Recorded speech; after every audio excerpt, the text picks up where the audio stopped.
મારું નામ હર્ષદ મકવાણા છે, અમારા વાઈફ છે પારુલબેન મકવાણા. તમે 2-4 વર્ષથી હવે બહુ સ્પાઇનની પ્રોબ્લેમ હતી, 2-3 વર્ષથી બહુ બધી હોસ્પિટલ ફરી ગયા, કોઈ અમને એ નથી.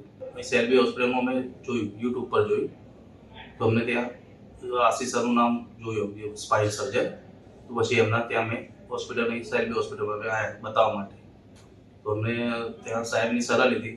સાહેબે 8-10 દિવસની દવા કરી, પછી પાછા બતાવવા આવ્યા. તો સાહેબે પછી MRI બધું કરાવ્યું, જોયું તો પછી સાહેબ સર્જરી કરવી પડશે તમારે. કોઈ વાંધો નહીં. તો સર્જરી સાહેબે લખી દીધું, સર્જરી કરાવી. એ પછી અમે 1 મહિના પછી અમને રિકવરી સારી મળી. ડૉક્ટર આશીષ ભોલ સાથે સર્જરી કરાવી અમે, તો રિઝલ્ટ અમને સારું મળ્યું છે. અને સેલ્બીનો બી ખૂબ ખૂબ આભાર. અને ડૉક્ટર આશીષ સરનું બી ઓપન સર્જરી કરી, 1 મહિના પછી અમને રિકવરી સારી મળી. અત્યારે મારી વાઈફ ચાલી શકે છે, ઘરનું નાનું મોટું કામ કરી શકે છે. ધન્યવાદ.